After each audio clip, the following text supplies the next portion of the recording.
شروع کرتا ہوں میں اللہ کے نام سے جو بڑا مہربان نہایت رحم کرنے والا ہے۔ موسیٰ نے اپنی قوم سے کہا، اللہ سے مدد مانگو اور صبر سے کام لو۔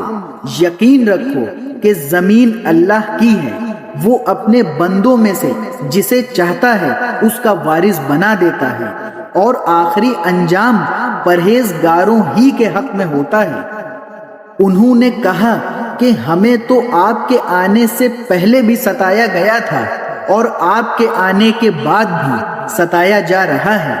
موسیٰ نے کہا، امید رکھو کہ اللہ تمہارے دشمن کو ہلاک کر دے گا اور تمہیں زمین میں جانشین بنا دے گا، پھر دیکھے گا کہ تم کیسا کام کرتے ہو۔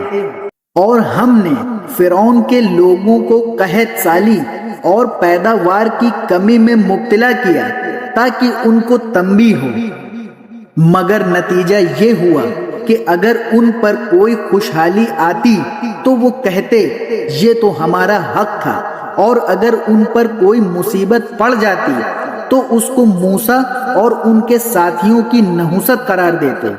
ارے یہ تو خود ان کی نحوست تھی جو اللہ کے علم میں تھی، لیکن ان میں سے اکثر لوگ جانتے ہی نہیں تھے۔ اور موسیٰ سے کہتے تھے کہ تم ہم پر اپنا جادو چلانے کے لیے چاہے کیسی بھی نشانی لے کر آ جاؤ، ہم تم پر ایمان لانے والے نہیں ہیں۔ چنانچہ ہم نے ان پر طوفان، ٹڈیوں، گھن کے کیڑوں، مینڈکوں اور خون کی بلائیں چھوڑ دی، جو سب علیحدہ علیحدہ نشانیاں تھیں، پھر بھی انہوں نے تکبر کا مظاہرہ کیا۔ وہ بڑے مجرم لوگ تھے۔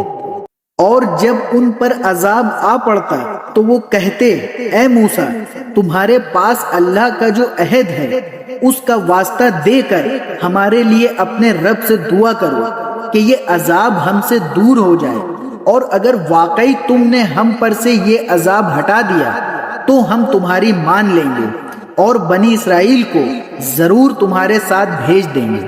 پھر جب ہم ان پر سے عذاب کو اتنی مدت تک ہٹا لیتے جس تک انہیں پہنچنا ہی تھا تو وہ ایک دم اپنے وعدے سے پھر جاتے۔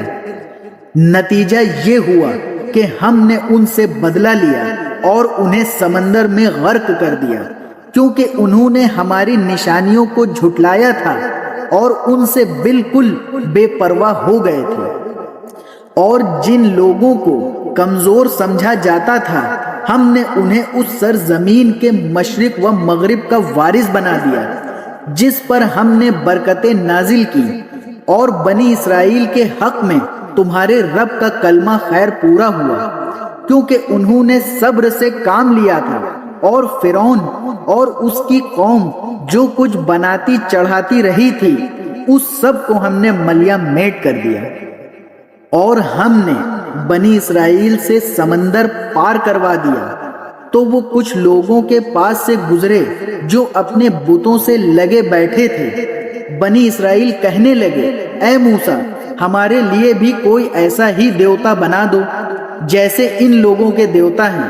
موسیٰ نے کہا، تم ایسے عجیب لوگ ہو جو جہالت کی باتیں کرتے ہو۔ ارے یہ لوگ تو وہ ہیں کہ جس دھندے میں لگے ہوئے ہیں سب برباد ہونے والا ہے، اور جو کچھ کرتے آ رہے ہیں سب باطل ہے۔ اور کہا کہ کیا تمہارے لیے اللہ کے سوا کوئی اور معبود ڈھونڈ کر لاؤں، حالانکہ اسی نے تمہیں دنیا جہان کے سارے لوگوں پر فضیلت دے رکھی ہے۔ اور اللہ فرماتا ہے کہ یاد کرو ہم نے تمہیں فرعون کے لوگوں سے بچایا ہے جو تمہیں بدترین تکلیفیں پہنچاتے تھے، تمہارے بیٹوں کو قتل کر ڈالتے تھے اور تمہاری عورتوں کو زندہ چھوڑ دیتے تھے، اور اس میں تمہارے رب کی طرف سے بڑی آزمائش تھی۔ اور ہم نے موسیٰ سے 30 راتوں کا وعدہ ٹھہرایا کہ ان راتوں میں کوہ طور پر آ کر اعتکاف کریں، پھر 10 راتیں مزید بڑھا کر ان کی تکمیل کی، اور اس طرح ان کے رب کی ٹھہرائی ہوئی میعاد کل 40 راتیں ہو گئیں۔ اور موسیٰ نے اپنے بھائی ہارون سے کہا کہ میرے پیچھے تم میری قوم میں میرے قائم مقام بن جانا، تمام معاملات درست رکھنا اور مفسد لوگوں کے پیچھے نہ چلنا۔